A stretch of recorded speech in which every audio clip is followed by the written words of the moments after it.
Hey guys, this is Man to Man, a podcast about all different types of basketball. I'm one of your hosts, Jacob Rosenthorpe. Hey guys, Jeff Griffith here, another one of your hosts. And I'm Josh Ackles, the producer.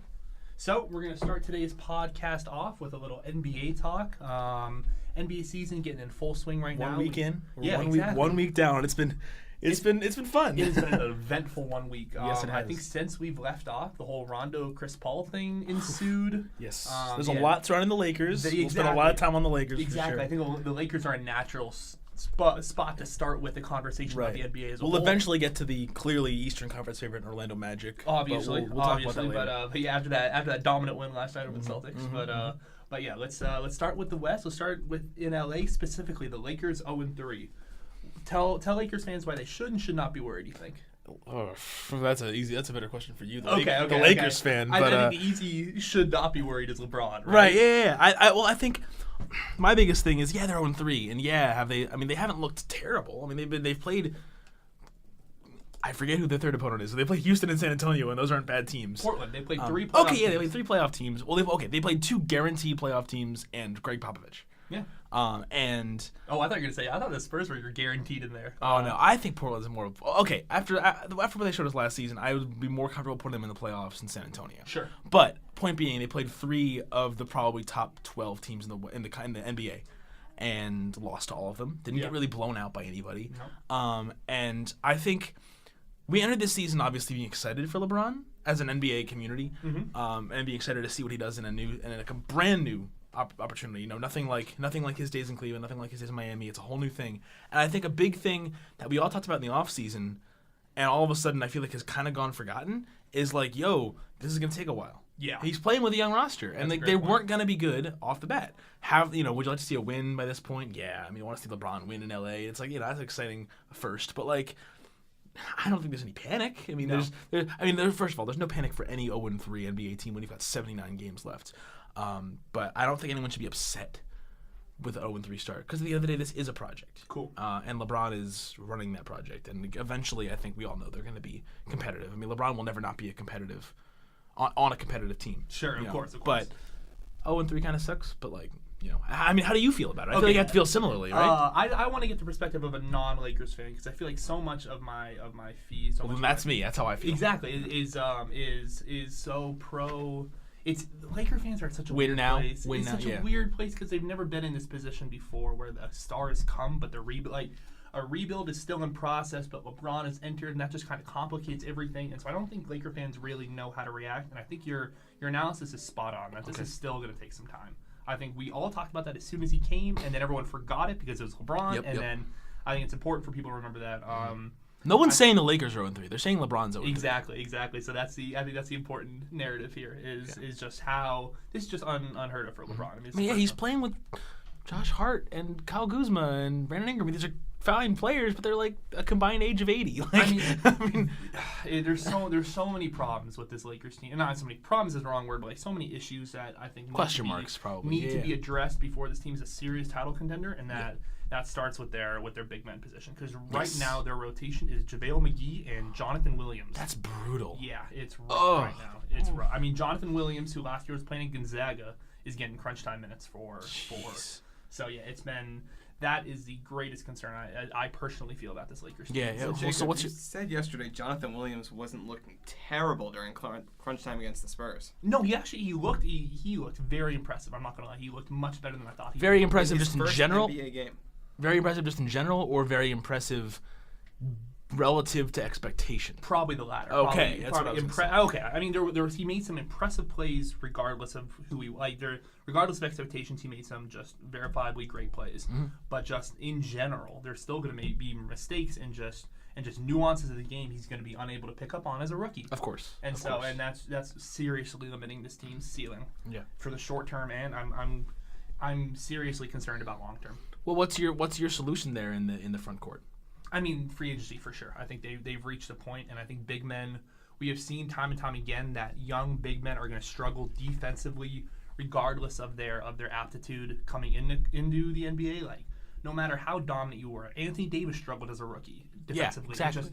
You're not going to succeed as a rookie, and so for a team, Ayton is struggling defensively. Exactly. He looked great on offense, DeAndre Ayton, but he's looked like a freaking turnstile on defense. Like, it's what's to be expected from a young big. And so Joel Embiid looked bad on defense when he came into the league. For teams with serious title aspirations, it's become clear that you need to find your big men either through free agency or through trades. Like it is unless you very have difficult. an elite talent. Or unless you have an elite talent and time to develop. Yes, you know. So like the Suns have that time. Exactly. The Sixers had that time. But even if you were a Lakers fan, like, okay, we're gonna nail somebody in the draft right now. We're gonna go get the 18th, 19th pick, and we're gonna get some dominant big man prospect. That's still. You're still not seeing the rewards from that. Until, who in this draft is even worth that? Or is it a free agent? I'm blanking on the kid's name. What's the guy at West Virginia? The shot blocker. Sagaba Kanate. I forget. Kantante, or like something like that. We're gonna butcher his name. But yeah, he's really good. I love him. But he's solid. Just coming off the top of my head, truly like defensive impacts who could come out of the draft right now, and this probably starts and ends with him. Like there are a few. But then who's your free agent? I mean, okay, I personally would have really liked Boogie this offseason. I think that would have made a lot of sense for $5 million. There's a chance he's the round again next year, is there not? Of course, but the idea is that he's playing for a contract now. And so I think taking a 1-year flyer on him, giving yourself the ability to scout and really see where he's at mentally and physically would have been huge for a team that is clearly not prioritizing winning this year. Yeah, I absolutely agree with that. So I free agent wise, you're gonna have to target someone in the free agency market, and whether that's someone like Boogie or whether that's someone. I mean, DeAndre Jordan would have made sense at one point, but now he's locked up in Dallas. Like those traditional, I think, roll to the rim, block some shots, big man. Clint Capella was available last summer. That would have been a lot of fun for the Lakers. He was restricted though with the Rockets, so the chances of him leaving were slim. But I mean, those players are hard to find. Those players are a valuable asset in the league now more than ever. With as small as the league has gotten, true great rim running fives are more valuable than ever. Right, for sure. Now the Lakers obviously have their fair share of question marks. How do we feel about some of the negative PR surrounding the Los Angeles Basketball Association? I think everything that happened versus the Rockets was fantastic on both sides. I was so proud of it.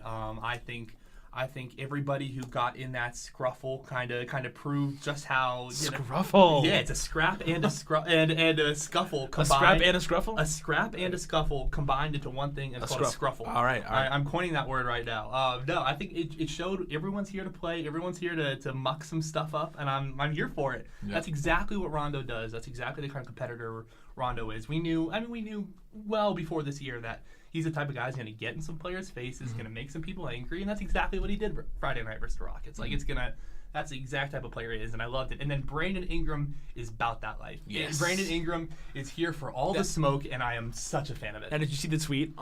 It was a picture of like 15-year-old Brandon Ingram with Chris Paul. It's like when your idol becomes your enemy. I love that. It's I love those storylines of young players coming to the league.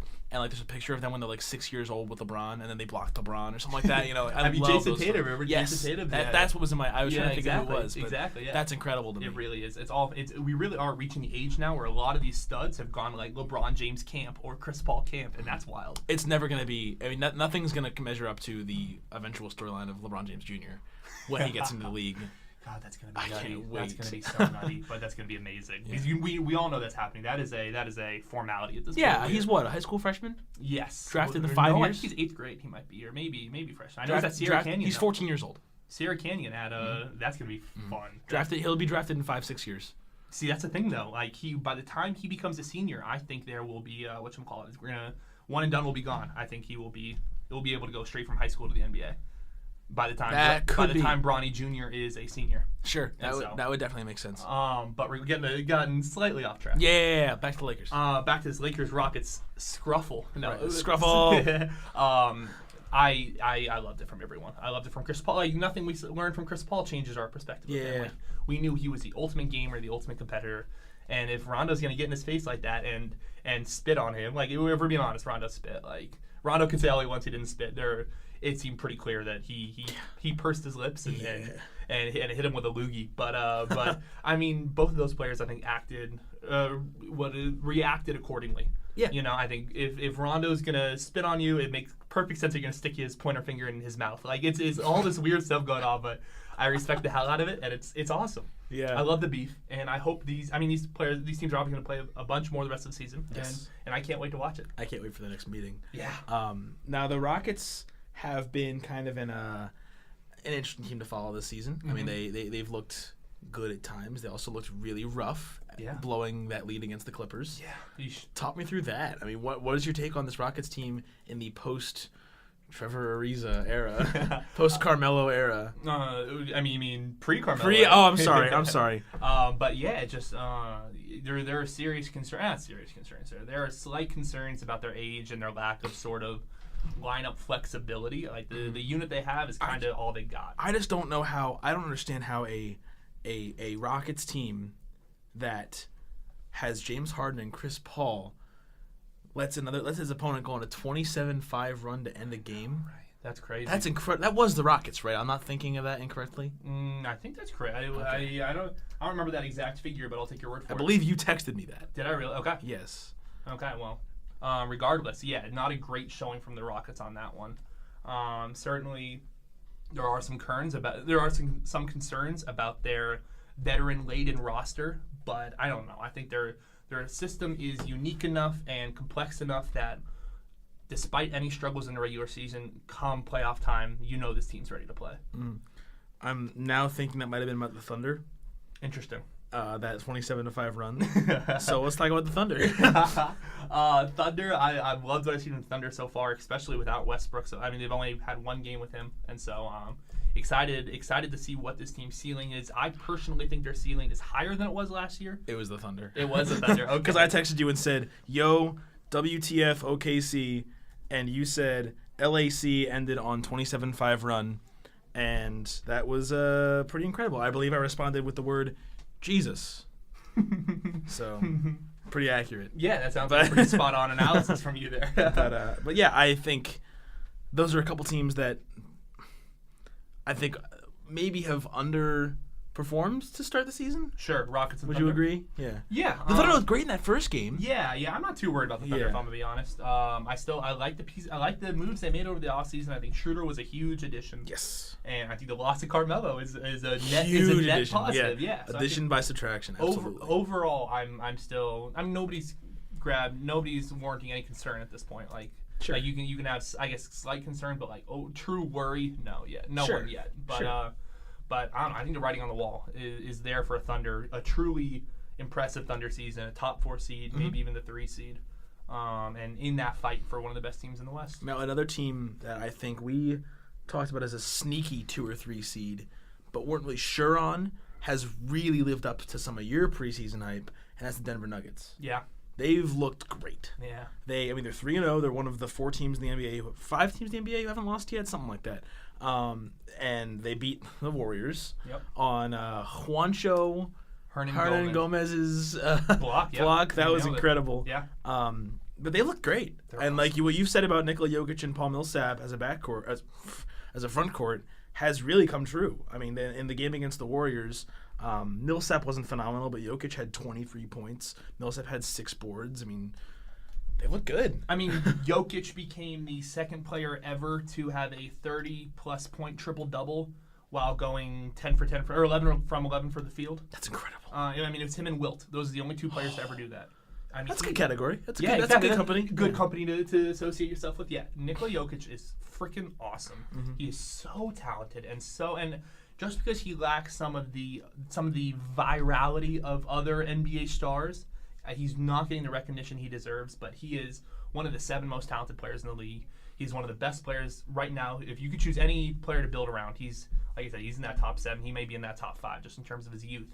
The Denver Nuggets have compiled a incredibly exciting and cohesive unit. Like, the way everything fits together is just incredibly smart to me. Mm-hmm. I really like everything they've built. Their depth is impressive. Yeah. Torrey Craig. Is that his? Yeah. Torrey Craig for the Nuggets. He's starting now with Wilson Chandler in Philly and Will Barton on the bench for 6 to 8 weeks with an injury, and he's been awesome. This is an unheralded guy who is an undrafted free agent. Yes, Torrey Craig. Thank goodness. From Columbia, South Carolina. He was from. Where does University of South Carolina Upstate. That was it. I love USCU. So I think he's the first NBA player to ever come from there. I think he's been fantastic for them filling in that 3 spot. He's exactly what they need, a versatile defender who can hit corner threes, and he's been just that whole unit just fits together so well. Mike Malone is a great coach. I love the Nuggets. Now, talk to me about this. The Nuggets, clearly, I mean, you've described it very well, and I think we both agree they're a well-built team who's going to compete in the West. So are the Thunder, and I think we're starting to see now the Warriors have played, so are the Jazz. That's the 3 teams the Warriors have played. Those are 3 good teams, all of which have played the Warriors tight. The Warriors have won 2. How much are you chalking up these close games to these other teams in the West are just good, or maybe the Warriors are still figuring things out with whatever these pieces are that they have? What's your explanation for this early start? Is it just that these other West teams are good, or that the Warriors need a little time to kind of put it all together? I think a lot of it, the West, because they're still the best team in the NBA by far. I'm not gonna ever not say that. I think the West is caught up in a lot of ways, especially because now it's been about 3 years of building to beat this Warriors specifically. Yes. Every team's general manager has stayed awake late at night thinking, what am I going to do versus Steph and Clay and Durant? Like that has been their only focus. And somehow the Nuggets win by holding Steph Curry to 30 and Kevin Durant to 20. I mean, holding KD to 20 is impressive. Yeah, if we're being honest. 20 and 11 though. 2011 and 7. So I not to be worried about the Warriors, but like this is a clear indication that I think the season might be on cruise control, if we're being honest. Sure. And I don't even know if Boogie coming back in the regular season jumpstarts that at all. Maybe that's when they start trying. But for right now, I think they're probably just kind of going through the motions until February. Now, I can't say I've ever really dug into the numbers of the Warriors team, but this just popped out at me. Looking at this box score from Warriors Nuggets, the Warriors, let's call them starting 4. Okay. All played 30, 35, 40 minutes. So you mean no one else? Steph, Clay, Kevin Durant, and Draymond. Yes. No one else breaks 20 minutes.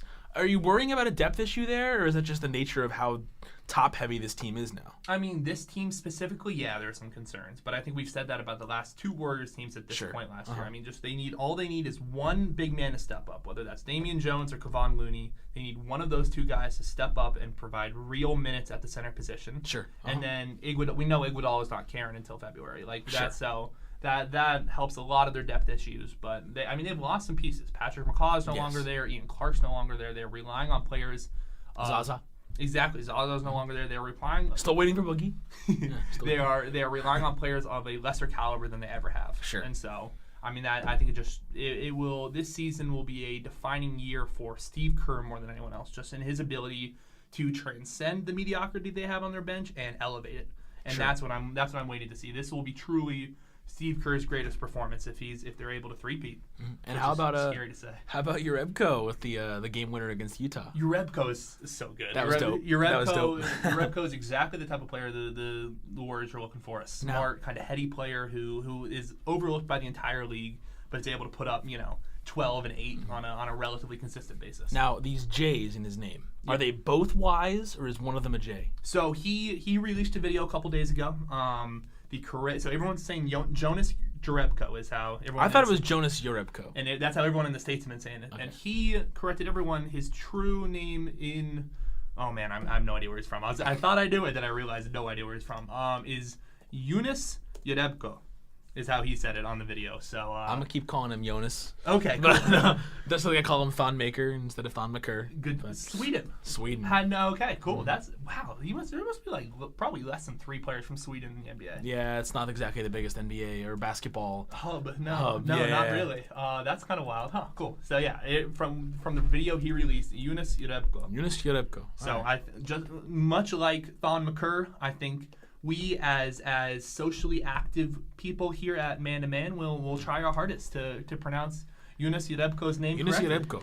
We can do it. I have faith in us, Jeff. And then we're going to be like Juancho Hernan Gomez. Jacob, you nailed it. There are 3 players from Sweden. Would you like exactly to guess 3? Them? Yes. That's incredible. All active? Oh, I don't think all of them are. All time. Wow. Since 1946, Damir Markota, Jeffrey Taylor, and Jonas. Jeffrey Taylor's from Sweden? Wow. I guess so. Jeffrey Taylor does not look Swedish, but that's okay. Getting back to this game, I think the Nuggets are for real. Nuggets are a legit contender in the West, and they are going to give the Warriors specifically major problems because they have no one to guard Jokic. Yeah. I mean, if you're lining up Damian Jones against Jokic, he's going to eat. What about when Boogie's back? Will Boogie be back? I mean, okay. I mean, yeah, for the playoff stretch, sure. Yeah. And that's a natural foe, but for the time being. This question is what team in an ideal world with Boogie is best built to match up with Golden State in the Western Conference playoffs in a 7-game series? None of them are gonna win. I'm not saying I would never sit here and say one of them's gonna. Yeah. Or even I expect one or think one will. But what if one team were to have the magical formula? Who do you think has done it right? Okay. I mean, it's who has done it right is matchup wise. I mean, the easy answer is the Rockets, just because they've been the closest. We saw last year that the Warriors are content switching everything, and so if you can get a good matchup for one of your isolation gods, either Harden or Paul, and get them on a matchup where everyone's where it clearly favors the Rockets, that is the way to beat this Warriors team. Mm-hmm. And so I think they proved that time and time again that that's relatively effective. But it's going to be a team like the Rockets or the Pelicans that are just that are star powered and just need that superhuman performance to go off. Yeah, exactly. And so or a team like the Nuggets or. The Nuggets are probably the best example of a team that's just really well built, really well coached. They have the depth to match up with the Warriors. They have the cohesiveness of a lineup that has played together. They have an overall team intelligence to kind of to cut down on those easy mistakes where the Warriors get easy buckets, because that's the true game plan. It's got to make everything difficult for the Warriors. Jacob, I have a quick question for you. I might have misheard you, but did you say isolation guys or isolation gods? When I heard gods. Yeah, I meant gods. Okay, gods was the word I just wanted to make sure our listeners knew exactay what you were saying. Isolation gods. I mean, when you look on a points per possession basis of Harden and Paul, it's two of the most outrageous numbers of all time. It's like It's like 1.5 points per possession, which is ridiculous. That's incredible. Yeah, it's something nutty. So yeah, though that's a key for a Rockets team, and then everybody else kind of has a little bit different game plan, just because they don't have players like Harden and Paul on the same team. Right. Yeah. But yeah, a team like the Nuggets that is so well built really gives this Warriors team problems. Definitely. Quick transition. Something else? Sure. Yeah, I think we'll move to the Eastern Conference. Yeah, I'd love to hear about the Magic. Just a little perspective here.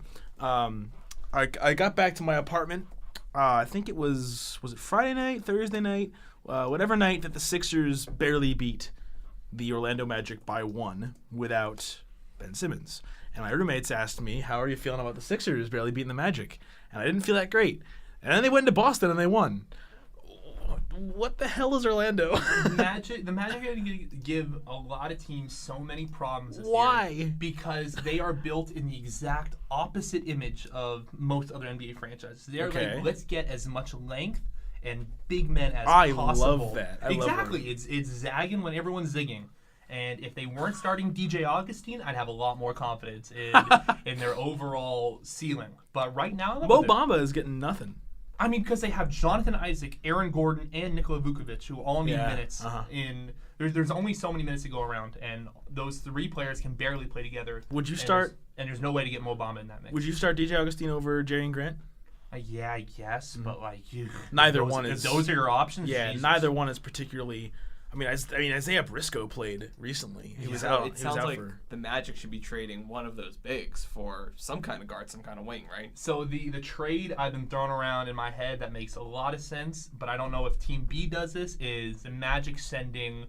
I don't know if they'd give up on Mo Bamba. He's too young. I know. Vucevic makes. Goodness sake, Vucevic makes a little more sense for Terry Rozier. That would be the most fun if the Celtics really felt like the improvement from Vucevic over Baines, if they felt that improvement was enough to justify giving up Rozier, I think that could be a mutually beneficial trade. I think that swap would make a lot of sense for both teams. But to make the point, though, while that trade may or may not work, it's the concept of getting rid of one of those bigs for a point guard who's not DJ freaking Augustine. To the Magic's credit, I think they've been trying to trade Vuk for a very long time. Like they see the writing on the wall. They have young bigs who need to get play time, and so they're not idiots. It just his value has never been lower. He has never been less important in the league, just in terms of where the league is headed. And they don't want to make a 50 cents or 40 cents on the dollar trade for him, which I get, I understand. But at some point, if you keep getting the 6th or 7th pick, and you keep mingling around in the 10th, 11th, 12th seed in the East. Like, at some point you have to bottom out and get that verifiable star to build around. Yeah. Because nothing on the roster screams to me, oh my God, protect this guy at all costs. Right, definitely. But I've loved what I've seen from Aaron Gordon so far. I don't know whether it's a early season swoon or if this. I'm curious to see if this will be a multi-year pattern, because I similarly fell in love with Aaron Gordon at this point last year, because he was hitting threes, he was making stuff happen on the offensive side of the ball, and he was continuing his lockdown defense. And then as the year progressed, his 3-point shooting got less and less consistent. He his effort on the defensive level waned, and just an overall performance from Aaron Gordon we saw a serious decrease in performance. But if he's able to keep it up at this level and keep playing the three at a legit pace for the Magic, they're interesting. They're compelling. They have the length to give some real problems in the East. Now you talk about Aaron Gordon. We'll play on words here. Flip that over to Gordon Hayward. Nice. How do you feel about his start back from injury? I mean, obviously back from injury is a huge caveat. Yeah, exactly. Has he looked great? No. That takes time, though. Yeah, it's especially when you died at the beginning of the season last year. Yeah. My main thing with Gordon Hayward is I think we saw all these promotional videos and all these Instagram clips and all these League of Legends commercials about his comeback, and we're all like, oh, Gordon Hayward's gonna be 100%, and he's just not. He was nowhere near 100%. He's probably less than 50%, less than 50% right now. Certainly playing like it. Yeah, he is not playing at the level. I'm not really sure why he's playing, if I'm gonna be honest. Sure. What are they proving by getting him out there this quickly? To me, It makes much more sense to start Jaylen Brown or slot one of your many guards into this lineup. You have the depth to still be an elite team, to still be the best team in the East without Gordon Hayward. He did it last year. Exactly. So I'm not really sure, because it feels like they're rushing him back. And so I don't really understand that. But yeah, he's looked rough. He looks slow. He looks like he's been out of basketball for the past year. Yeah. See, Jeff, you may have thought the Celtics were the best team in the East, but neither in the regular season nor the playoffs were they the actual best team in the East. Okay, you know what I mean. They were still. They were one of the best teams in the East. They were elite with him. They were elite without him last year. Absolutely. And they have Kyrie. Therefore, there's an argument that can be made that they can be the best team in the East without Gordon Hayward. Oh, absolutely. And I think that's where the point Jacob made lies. But yeah, Celtics, the only team in the East that hasn't had chinks in its armor yet has been Toronto, really. Yeah, Toronto. And Milwaukee. Milwaukee's been sneaky 3-0. You never want to put much on a 3-0 start, but Toronto in particular has looked good. They beat Boston.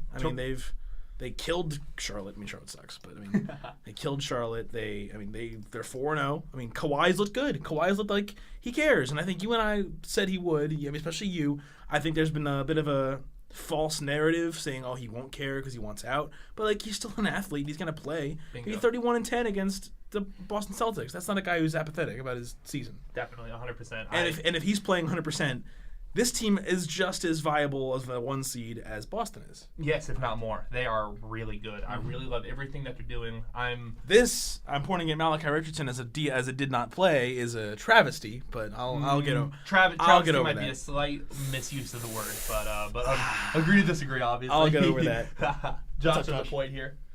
I was just gonna say that I really like how Kawhi is adapting to his new role in Toronto. I thought it was.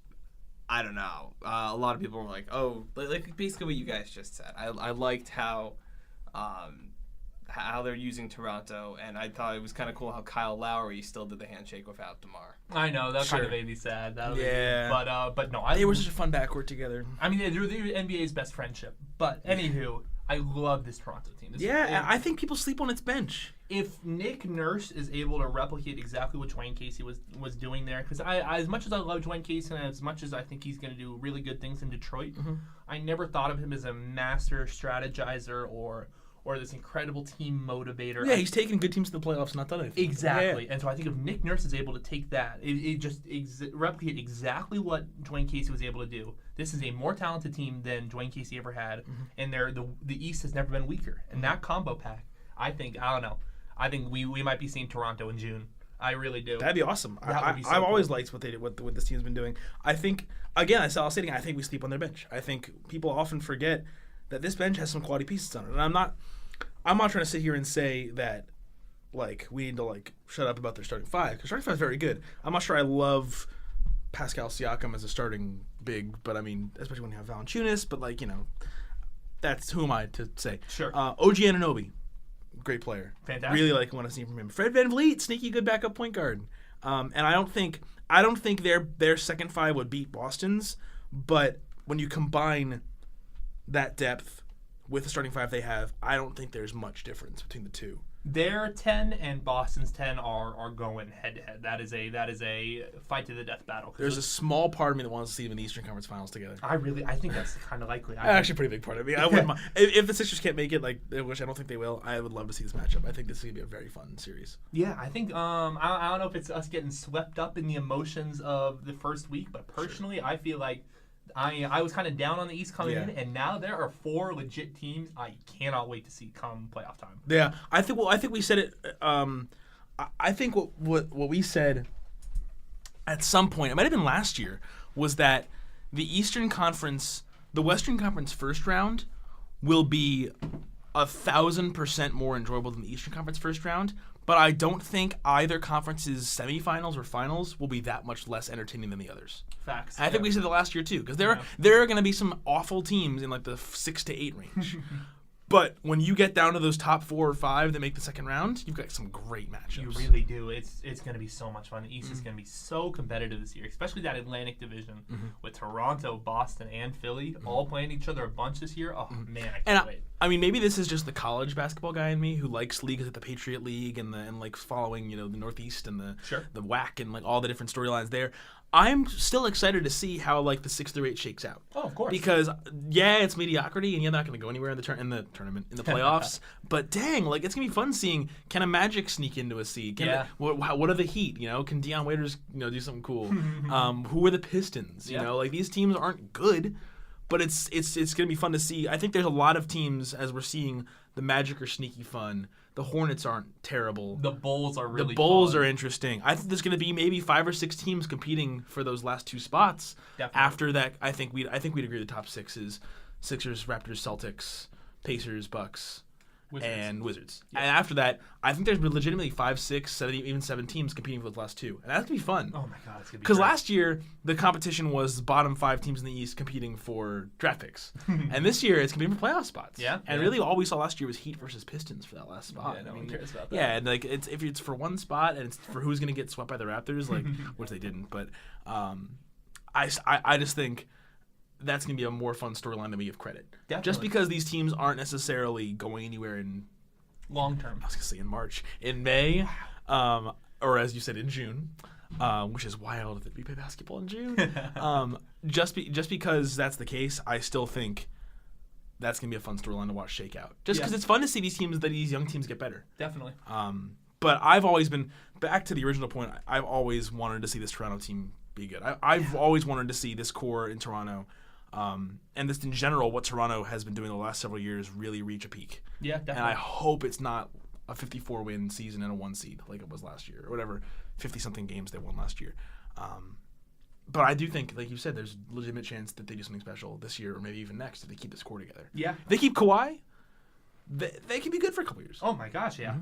Yeah, they have enough in-house development and just a overall team chemistry that could make them a serious East contender for years to come. Personally, as a Lakers fan, would be a little upset if Kawhi stayed, but we shall see. I think the East, the bottom of the East is still obviously wide open and super competitive, and you're right, it's going to be really fun. Mm-hmm. Yeah, I think when it comes to getting those marquee free agents, we have 2 individuals in this room who are a little spoiled when it comes to their teams getting everything they want, Yankees and Lakers. Hey, Paul. And as a Syracuse fan who's only 5-star the last 2 decades, is currently $1 million intern, I think I have a little more of a maybe a cynicism when it comes to getting free agents that I guess a Lakers fan just doesn't understand. Interesting. I mean, we didn't get a meeting with Paul George, but whatever. It's, for sure. Lakers get everything they want. But regardless, moving back to the NBA as it currently stands. Yes. I see you have today's schedule pulled up. Is there any? No, I'm just looking around. No, there's really no intriguing game today. Really, I mean, is Clippers Pelicans good? I get it. That's probably our best game tonight, if we're being honest. But yeah, we got a chalk. Jazz Rockets tomorrow. Sixers Bucks tomorrow. Lakers Suns. we may be there. I personally may be there. Finally, that first Lakers win. Knock on wood. Celtics Thunder. Nuggets Lakers. Yeah, there's some. The NBA just is chocked full of action. Let's do what we did last week. What's your one game that what's your must watch television on this weekend's slate? Ooh. Must-watch television. I mean, below the obvious first tier of Warriors Nets. Of course. I mean, if you're not watching that game, you're not an NBA. And by weekend, Exactly. we're talking. Let's Tuesday. So let's talk Wednesday through Sunday. Let's talk maybe Thursday through Sunday. Okay, we'll include in Thursday in those games. Sure. One game that jumps right off to me is Bucks Timberwolves. I think Timberwolves is so much fun to watch. I love the Timberwolves just because they are just wrecked with this impending departure of Jimmy Butler. I think they're so rocked by this. I think it kind of changes their entire team outlook and their entire team chemistry. That's super fascinating. What was the other one? Jazz Pellies. That'll be fun. That'll be great on Saturday. Like we said, Warriors Nets, right? So I got the Nets are better than the Lakers. True. That's gonna be true. That's gonna be true all year. Right now, and for the rest of the decade. The Nets have a better record than the Los Angeles Lakers. That's accurate. So I'm gonna hold that over Jacob's head for the next. You also have a better record than the Oklahoma City Thunder. It's true. The Nets should be a playoff team in the West. They might be right now, for all we know. I think I've got two. I've got one fun one and one legitimately good game. I'm low-key talking about these this fun mediocrity in the East. Bulls Hornets could be fun. Yeah. Just two teams that are like, who the hell are they? I'm excited to see them go head-to-head on that's Friday. And then where is my other one? Where did it go? I had a good one. Oh, this is upsetting. Oh, yes. The part 2, very quick turnaround of Lakers Spurs. Yeah, I was just about to bring that up. That'll be fun. That will be really fun. Very quick turnaround. I mean, we didn't even touch on that game. Yeah, we really with the Lakers. Thinking about it right now, we missed out a couple things that are like we. The Lakers have a big weekend coming up. I don't think Denver we did and the Rondo Lakers thing justice. We had some good quotes, but we can say that for next podcast. But yeah, Lakers Spurs was a frustrating game. Care to recap for those of us who don't know? Last night Spurs. Last night being Monday night. Thank you. Lakers Spurs matched up in Staples Center. LeBron looking to notch his first win as a Laker. Spoiler: he didn't get it because he's 0-3. Not the GOAT. Came down with about. Just kidding. Shut up. Sorry. I had to make it clear. Okay, I think LeBron's the GOAT. I had to make that clear. Of course. Never want to commit heresy. Yeah. Shout out to Von Jones and his take on non-LeBron GOAT, but that's again another podcast. Tyler Ennis, GOAT. Back to last night. Spurs up by 3 in the waning seconds of the fourth quarter. LeBron tries to call a timeout. Refs don't see it. Almost Chris Webber 2.0 calling a timeout when they didn't have one, but doesn't see it, grabs the ball, slowly dribbles up the court, and pulls up from a little before the logo and just wetness in Rudy Gay's face. And then game heads to overtime. Lakers jump out to this big lead, and it takes an 7-0 run from the Spurs in the last, I want to say, like minute and a half of overtime to eventually take the lead on a Patty Mills mid-range jumper after LeBron missed both free throws that would have put the Lakers up by 3. Lakers up by 1, missed both. Patty Mills comes down, drains mid-range jumper for the dub. Yeah. Why on earth is Bryn Forbes starting over Patty Mills? I think he provides more balance to that team. I think he does more things well. I think he's a better defender. Patty Mills is an atrocious defender, and Bryn Forbes is probably an above average. So I think that jump is large enough to justify the slight decrease in offensive creativity. And so I think they are struggling for point guards right now. Yeah, I wish they had. I wish travesty that Jakob Poeltl got 0 minutes for the Spurs yesterday. Shemezi Metu. I don't know if that's a travesty there, Josh. I think it's a travesty. Yeah. Okay. Well, I'll take your word for it. I'm not sure who he's playing over, but I just think he should be getting some minutes. Okay. Give him 1 minute. 1 minute. You should tell Popovich that. I will. You should. I'll send him an email. No, I think you need to fly to San Antonio. That's just a conversation that needs to be had immediately. Yeah, I will make sure to have it. I'd have to agree with that. I want to be there for it. You can, Jeff. You can. I won't be able to buy you your ticket, but if you want to fly with me. It's a great city, San Antonio. Yeah, and we can stay at Hilton. I have some inside deals there. Jeez, did you work at Hilton? Yeah, not a lot of people know this. Joshua Zaklis worked at Hilton this past summer. I did. It's becoming the new Jeff was in DCI. Not a lot of people know that one either. But moving on, I think we've covered enough of what everyone did this summer. Yeah. Moving on to college, I think. Let's break down the first real news of the college basketball season, I think, and that is the AP Top 25. Yes, it is. It was. I didn't realize it was coming out when it did, but it was released a couple days ago, and I'm very happy. Was it a glorious surprise? It was very lovely. I happened to see it, and I'm like, we have rankings again. I'm very excited. I have to say, first takeaways, I very much agree with, I think, the entire top 5. I think you could shuffle a little bit of Gonzaga, Duke, and Virginia. I might go, for reference, the top 5 goes Kansas 1, Kentucky 2, Gonzaga 3, Duke 4, Virginia 5. Duke has more first place votes than Gonzaga, but is behind the Bulldogs. And then Virginia 5, if I didn't say that. I think I did. I think I'd go Duke 3, Virginia 4, Gonzaga 5. But that's, splitting hairs. And then from there it goes Tennessee 6, Nevada 7, UNC 8, Villanova 9, Michigan State 10. I think for the most part I'm on board with that. I think I'd maybe move Tennessee to below Villanova and then move Nevada, UNC, and Villanova each up one. Yeah. I'm not as high on Tennessee as anybody else seems to be. This seems really high for Tennessee. They're fine, and they're going to be an incredible defensive team. But I don't know about 6th. And a first place. There's a person out there who thinks Tennessee is the best team in the country. Yeah. There's also a team out there who thinks Villanova is the best team in the country. Jeff, that to me is far less crazy. I agree. Jeff, how much would you like to have that conversation with the person who thinks Tennessee is the best team in the country? I don't know how. I'd love to. I don't know how you can possibly sit here and tell me that Tennessee and its, second round exit last year? First to Loyola Chicago. No, they lost in the second round to Loyola Chicago because Miami lost to Loyola Chicago in the first round. You are very right. I don't see how anyone can sit here and tell me that Tennessee, John Feinstein, put Tennessee number 1. Interesting. That's incredible. Let's see what else is wrong with this guy's ballot. What would you like to say to John Yeah, Feinstein? Arizona. Wow. Oh, it's Arizona 20th, Indiana 17th, TCU in the poll. But he does have Syracuse as 13, Jeff. As it should be. I mean, TCU's 20 in the AP poll. What? Yeah. TCU's solid, bro. Jalen Fisher's fine. Really I don't know. Jalen Fisher's solid. You know how I feel about what's his name, Jamie Dixon. Yeah, I thought he has Loyola in the poll. That's interesting. Fair. I am loving the. But Tennessee at 1 is. Yeesh. Yeah, Jeff. What would Where's you like NPR? to say? What would you like to say to John Feinstein about his Tennessee take? If you're the John Feinstein, I think you are. I loved your books on the Kid Reporters when I was a kid. But you thinking Tennessee is number 1 in the country is asinine. Holy cow, that's a terrible take. Because how can you tell me they're better than Kansas? Yeah, that's some takes. So how is it that Kansas is ranked number 1 and yet a team that beat Kansas last year, such as ASU, is unranked? Josh, stop. I'm not gonna give you an answer. That's the dumbest question you've ever asked me.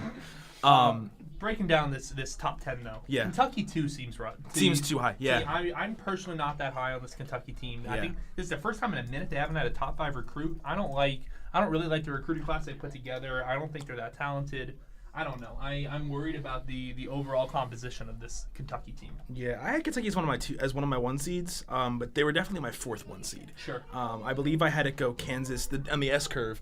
I believe I had it go Kansas, Duke, Gonzaga, Kentucky, Virginia. I'm still kind of shuffling those 3 through 5. It's. I think that top 5 teams are correct, and there's only so much splitting of hairs you can do between them. But I think you can shuffle Gonzaga, Duke, and Virginia in 3 through 5, and Kentucky in 2nd. The only thing I truly feel passionately about is Kansas is number 1, and I'm glad they made that decision. That's my biggest take on the top 10. I think it's all pretty shuffleable. I think the Kentucky through Virginia pod is where it should be and can be shuffled from 2 through 5, and then 6 through 9, could also be the same. Sure. But I think the teams in each of those pods are where they belong.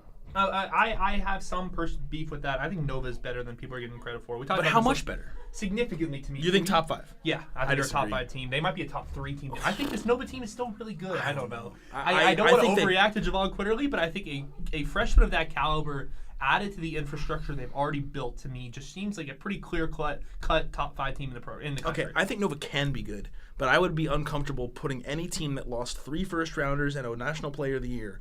Those are separate things, by the way. 3 first-rounders and a National Player of the Year. Okay. I would have trouble putting a team like that as high as 5, 4, 3. Like, that's really high. I think they can be really good. I think they can be a 1 seed, especially in a relatively middling Big East. Yeah.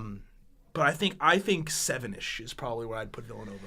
Yes. They were a 2 seed in my S curve. Okay. See, I think by the time this year ends, they're nabbing that final 1 seed. Put a dollar on it? Yeah. Right. I'm with it. Deal.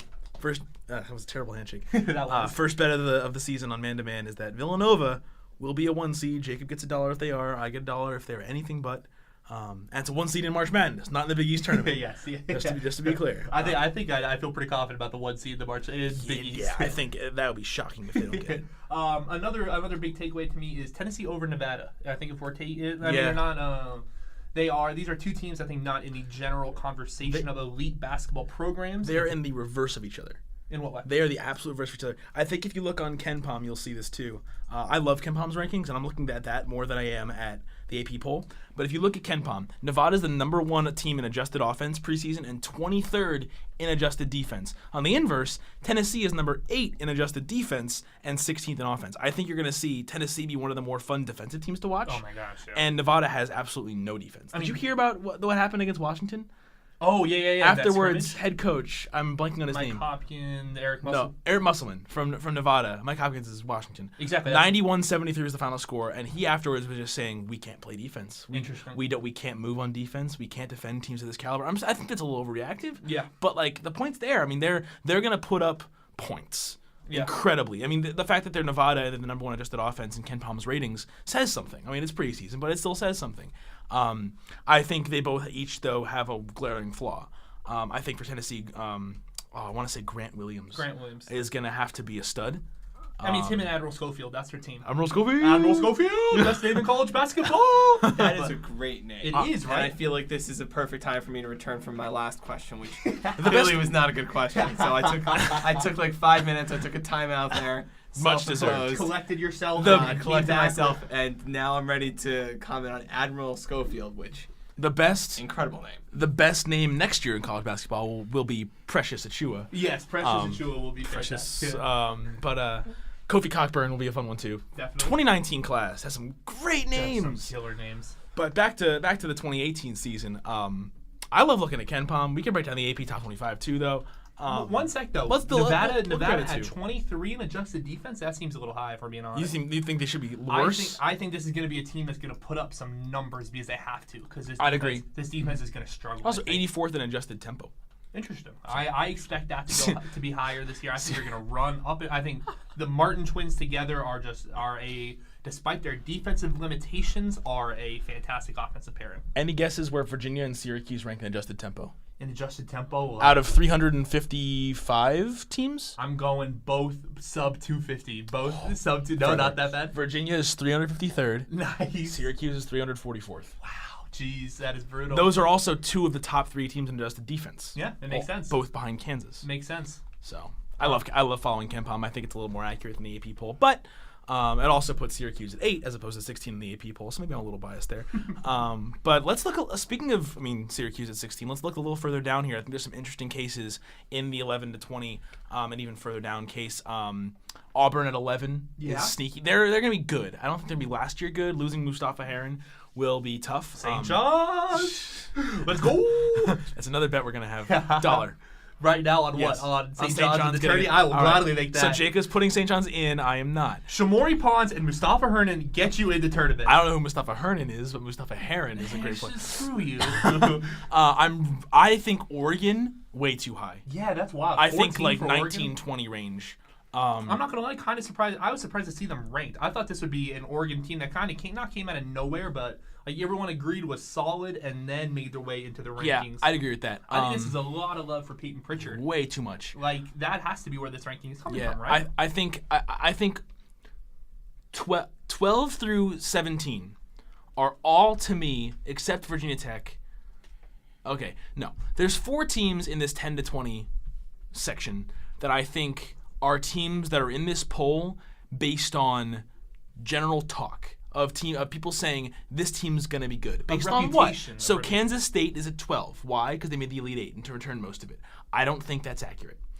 Same thing with Florida State. 17. Why? Elite 8, return almost all their talent. I don't think that's accurate either. I think those are 2 teams. Kansas State will be fine. They'll be a 5 or 6 seed. Yeah, exactly. Florida State, I don't know. I think they're going to have to show me something about... Because these seniors that they've had forever, Kofor, Terrence Mann, these guys have never really been that successful at FSU until they won 3 straight games in the tournament on a relatively weak road to the Elite Eight and then lost. Like they've also never been the guys. I think they've always had people to carry them, and and carry might be a strong word, but like at least had that support. And now that all of that's gone, all of the infrastructure they've kind of built, I feel like kind of comes down to this year in terms of they had this golden age of. Well, yeah, this is this team. This is this group of seniors. This is their last year. Exactly. I mean, I feel like I've been watching Syracuse play them since I was 12 years old.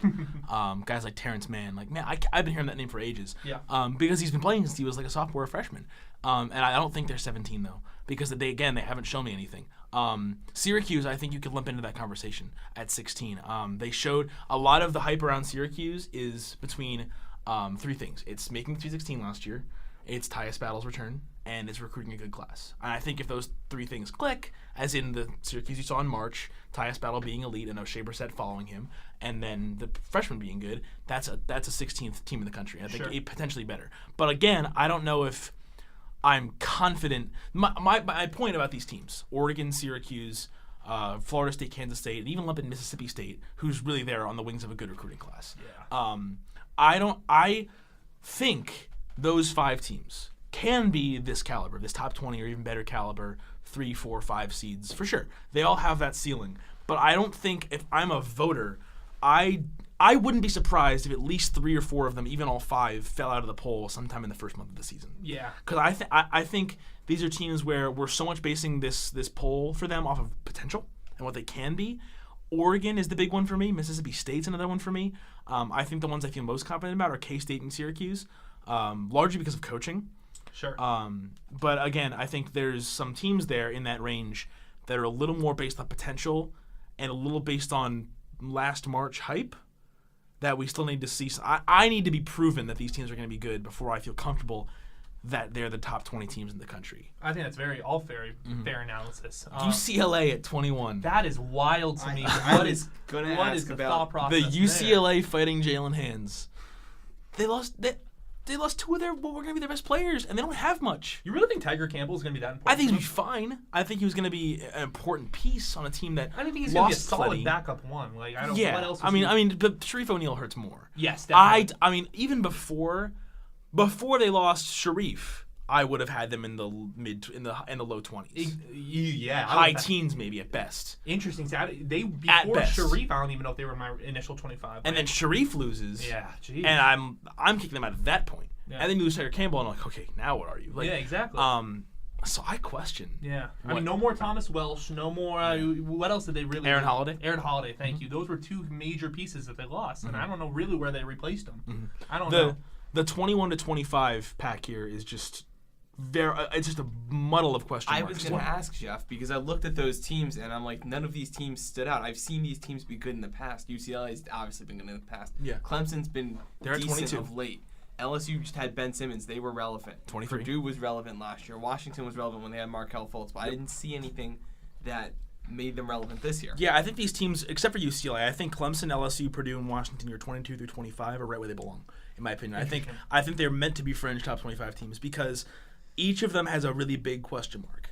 Clemson lost Grantham and somebody else. Crap. But point being, they lost their best player, and I believe their second or third best scorer. Marquise Reed is a name that I'm really waiting to see what he does. Because if he showed at times at the end of last season that he can be your go-to scorer, and if he is just as good at scoring the ball as Grantham, Dante Grantham, right? Devontae Grantham? It might be Devontae Grantham. It's definitely a D. Yeah. But it's as D Grantham.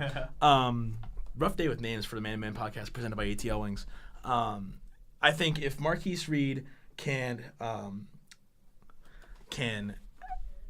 be that go-to and be it well, this team can be what it was last year. I think we saw with Grantham. I mean, Grantham going out for such an extended period last week last week was kind of a blessing in disguise for that team, just in terms of seeing what they had without him. And so I love your Marquise Reed plug because I think he's kind of their defining player this year. If he's able to step up and be that go-to scorer that he was last year, with that in his absence, I think that's huge. So it was Dante Grantham and Gabe DeVoe were big pieces they lost last year. And I remember when I was going through my research for my preseason bracket, those are 2 names that jumped out as they're both gone. Those are names I've been watching at Clemson for years. And last year we saw both of them look pretty good, but now they're gone. And so the question mark lies around, can guys like Marquise Reed, Shelton Mitchell, redshirt senior guard, they're going to be fine in the backcourt for sure, and that's where they're going to have to find their strengths. But I that's my biggest question mark with them is, can those guys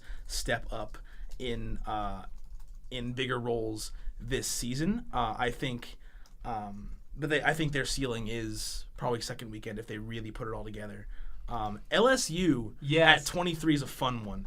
To me, this entire team is all I care about from this team is Naz Reid. Naz Reid is gonna be awesome for them. Really, wow. You are really underrating Tremont Waters. Okay, Tremont Waters is fine, but Naz Reid is who I really care about. Okay, yeah, Nazrian Reid. Thank you. As his full name. Emmett Williams is also really good. Also a 5-star. They recruited, for reference, they recruited the nation's 4th best class per 24/7 Sports. That's really, between Nazrian Reid, Emmett Williams, and Trey Waters, the 3 5-stars they've brought in the past 2 years. Yep. I believe Trey Waters is a 5-star.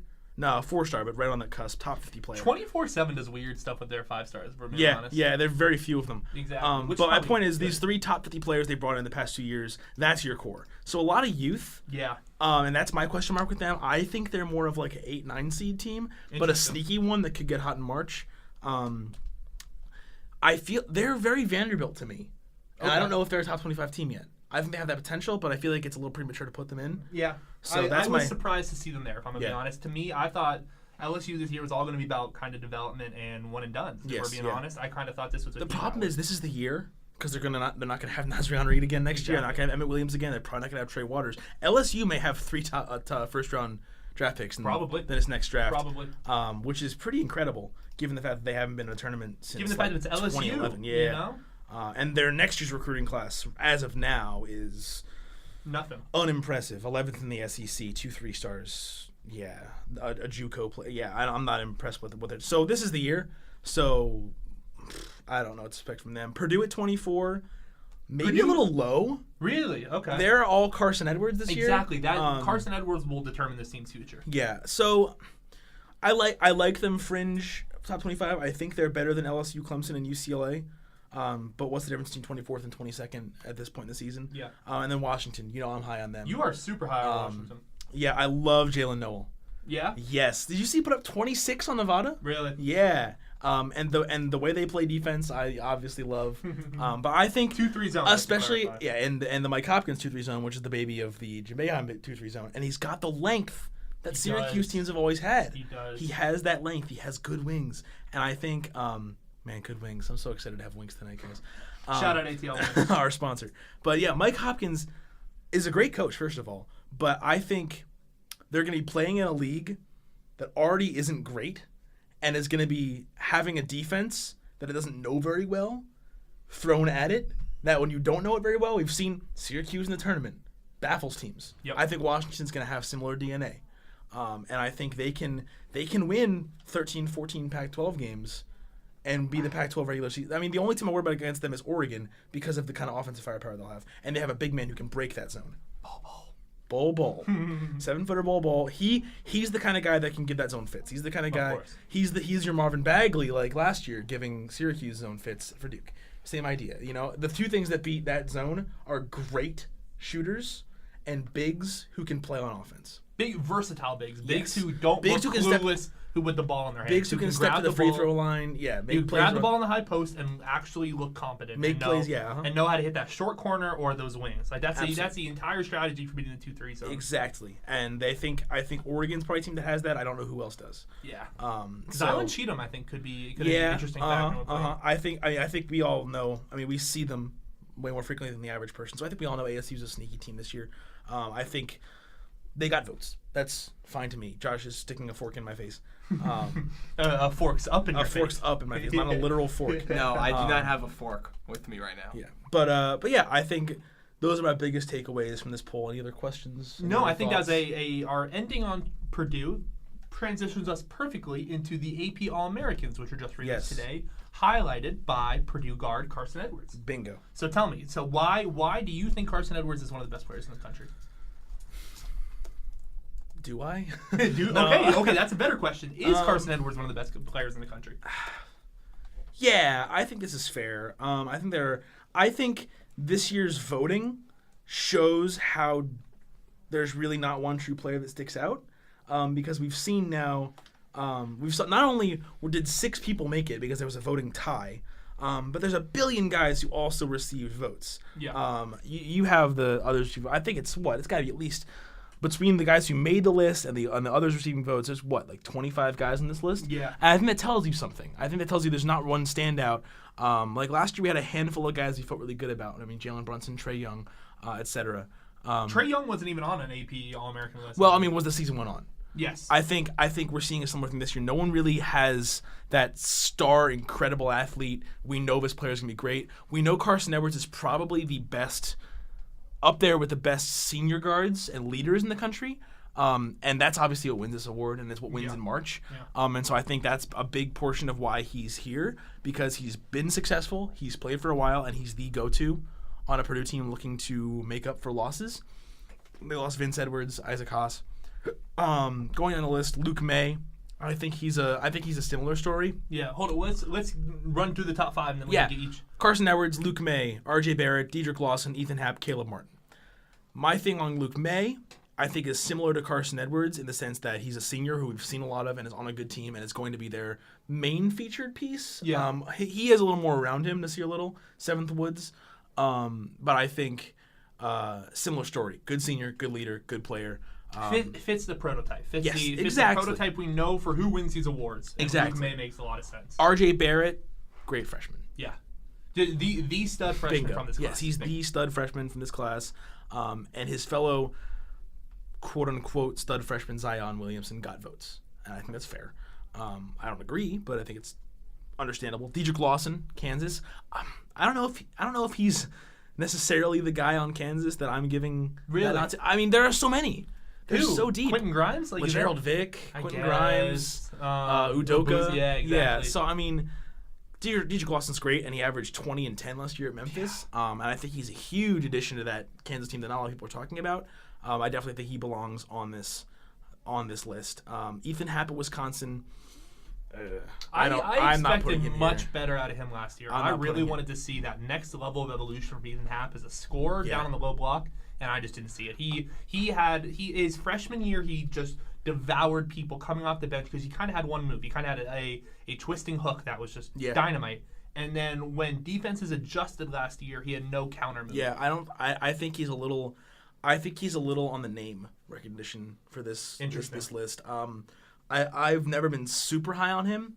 I think if there's a player on this top 6 I'm easily kicking off, it's him. Yes. Because I love Caleb Martin. Yeah. I love Cody Martin too. Yeah. But I think Caleb Martin's going to be a very fun athlete on a very, very fun offense. And a team that we already know about that's going to beat up on a lot of teams. And so I think he could be a lot of fun to watch and definitely put up some good numbers. Kind of funny that Caleb Martin, not consensus, but pretty clear in the top 6, and then Cody Martin, not even a vote. Nothing. Really? Yeah, not even a vote for Cody Martin. That's surprising. Right? There are a handful of interesting names that come out. I think we'd both agree with the next 5. Yes, of Grant Williams, Tyus Battle, Rui Hachimura, Shamori Pons, and Kyle Guy. Shamori Pons? And then Mike Dom. I think I'd agree with every single player that got votes. For the most part, I would agree with. I don't know how on earth Jonte Porter got I know a vote. Jonte Porter, right? And Romeo Langford got a vote. Yeah, Romeo. Okay, the guys who got one vote, I'm like, Sagaba Konate, Romeo Langford, Eric Paschall, and Jonte Porter. I'm like, they got one vote probably because one person liked them. Eric Paschall's not that crazy to me. He's fine. The thing is, I think he's going to put up some ridiculous. Not ridiculous. I think he's going to put up some really high quality numbers at Nova this year. And Cassius Winston getting 2 votes. Whatever. Yeah. Trey Waters getting 2 votes. And then I think Trey Waters to me is the cutoff here. Everything from him up is what I think is the elite class of players in the NBA, and that's all the guys we've mentioned plus Mike Dom, Marcus Howard, Reed Travis, Zion Williamson. Just to clarify, I'd toss in Cam Reddish, but did you mean to say elite class of players who can be elite in the NBA, or elite class of players in the NCAA? Elite class of players in this year's college basketball season. When I say class, I don't mean draft class recruit. I mean like classification. Okay. I think what Josh pointed, you said NBA when you elite players in the NBA. I think we all meant. I think both me and Josh knew you meant elite players in NCAA right now. I don't remember saying NBA. That's okay. But I was understood. I misunderstood. But So one name on here who I think maybe the casual basketball fans not super aware of, but could become one of the most important players in college basketball. Rui or Mike Dom? I was gonna go Rui Hachimura.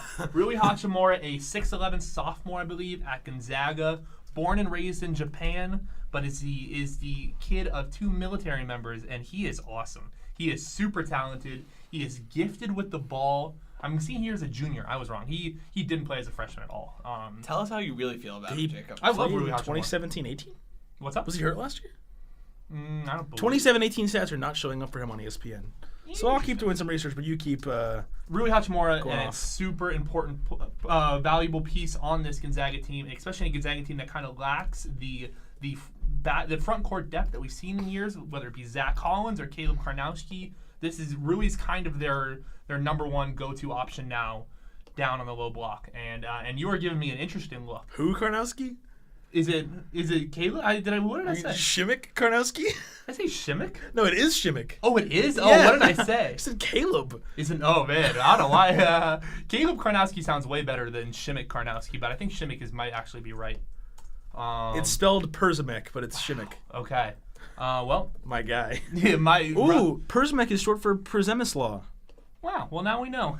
All right. Continuing the rough day on man-to-man for names. But regardless, the front court depth we've seen from Gonzaga in their run to national titles and Final Fours is not there this year, and so that a lot of the onus is falling on Rui Hachimura to be that next next great Gonzaga big man. We haven't really seen a ton from him. We haven't, because he started in 2 games last year, averaged 20 minutes, during which he scored 11.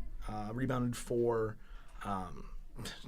That's really all I can take away from his numbers. I mean, didn't have a few too many turnovers for my liking, with 44 and 37 games and 20 minutes per game. But young, so definitely. I'm not gonna. But my point is, we haven't seen him a ton. No, there's not a lot to expect, and I think that's why you're seeing guys land in others receiving votes, because we don't know them very well. Definitely. But there are a lot of names here that we should know, and he's one of them. Mike Dom's another one at South Dakota State. That's awesome. South Dakota State, by far the outlier on this list. I mean, you've got pretty much well-known basketball programs, or at least Power 5 programs, and top to bottom. Contender, pretty much. Almost. I mean, Marquette.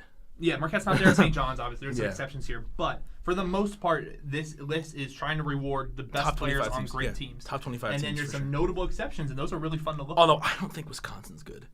Okay, yeah, Wisconsin's not great. That's just a specific take, but I'm anti-Wisconsin. A player who's not on this list, who I thought would be there, but I thought we were going to just roast this selection, is Caleb Krutwig. I really thought the kid from Loyola Chicago was going to get a vote, because everyone seems to just have gotten swept up in this fever of Caleb Krutwig and the entire Loyola Chicago thing, and I really thought he'd get a vote, and I'm kind of disappointed he's not. I'm going to be totally honest. Would not mind if Evansville won the Missouri Valley, or somebody, because mostly because who I want to be our Cinderella darling this year? Tell me. The Buffalo Bulls. That's my team. I mean, can you be a Cinderella after taking down Arizona last year? Yes, because we're the MAC. I guess, but I don't know. I don't think to a relatively educated college basketball fan, Buffalo's not coming out of it. Buffalo is here and ready to party. Yeah, and that's my point.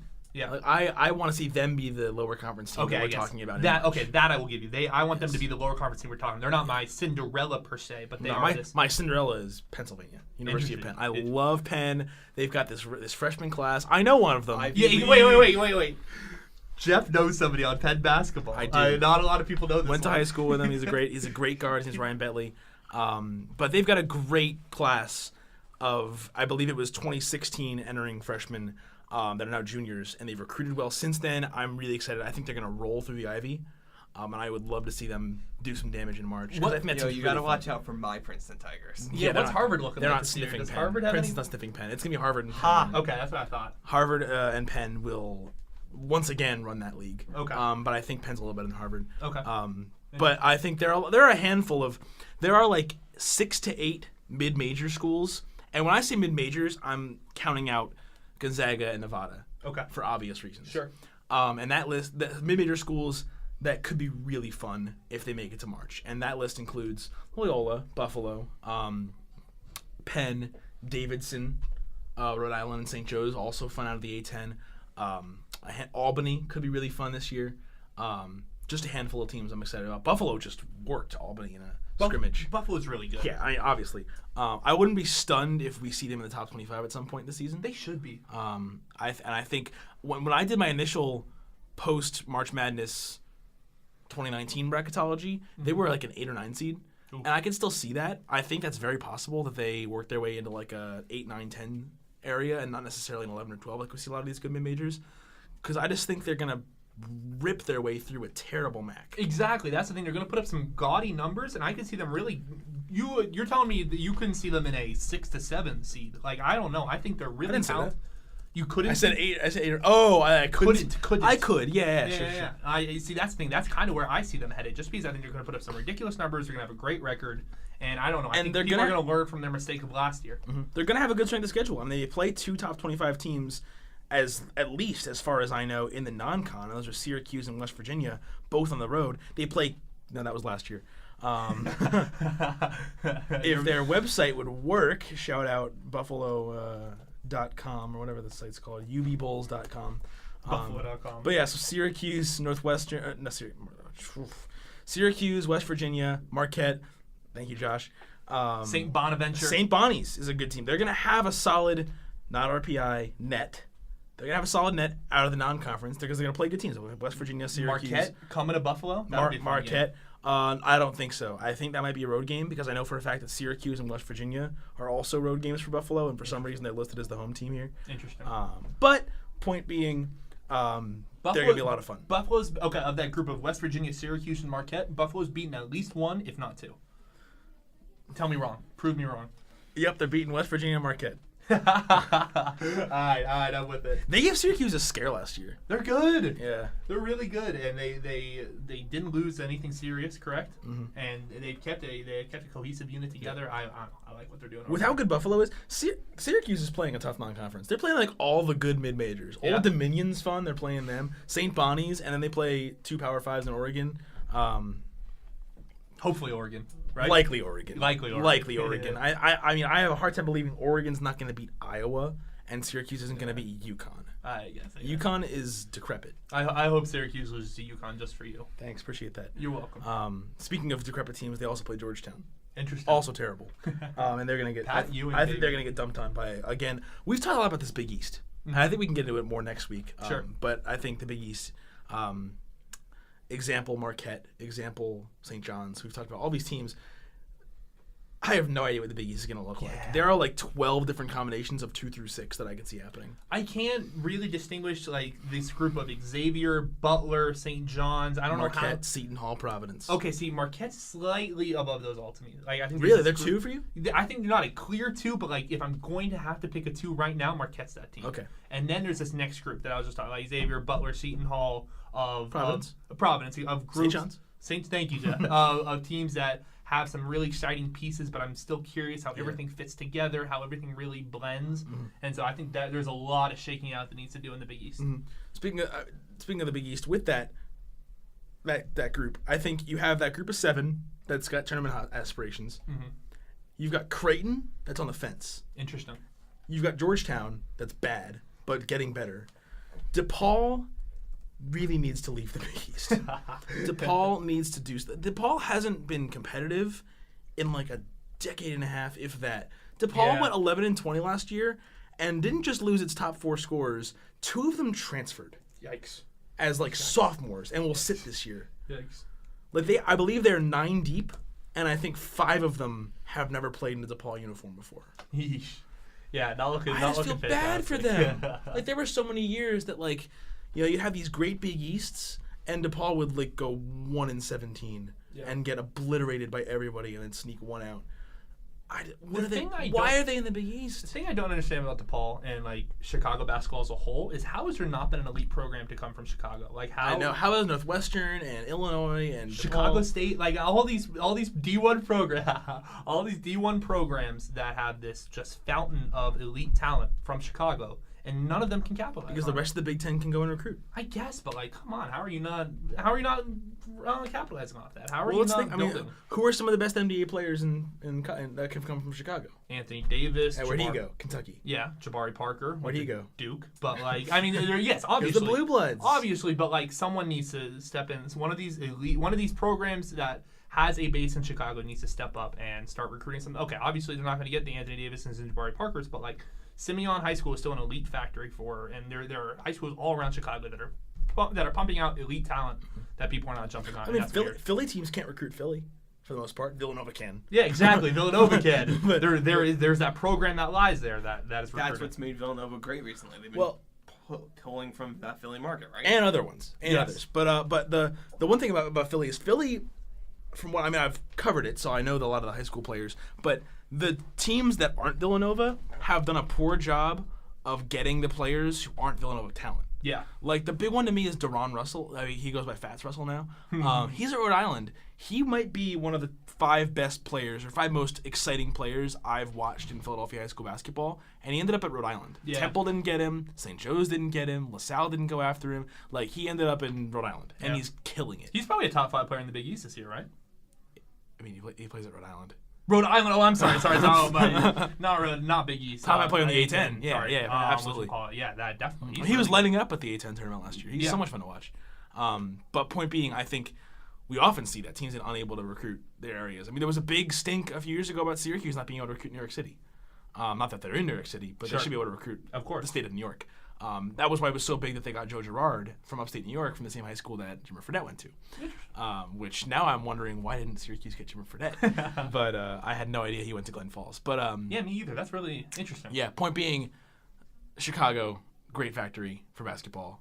I think Northwestern needs to step up. And yes, DePaul sucks. Someone needs to step up. DePaul sucks. On that encouraging note for all the Chicago programs, any other anything else you need to let the world know before our comprehensive college basketball preview next week?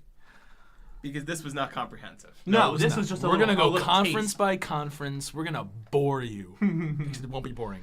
If you don't want to hear analysis of the bottom 3 teams in the Big Ten, don't even show up. No, I can't talk about Minnesota. Actually, they're going to be okay, and they'll be fun to watch. But point being, next week, college basketball preview. It's 2 weeks away, November 6th. Kansas, Michigan State, Duke, Kentucky is 2 weeks away, and I can't wait. I'm so ready for it. Let's get it. Yep. I think that's all we got for you guys this week. Yes, sir. We will be back next week, and until then, have a good one.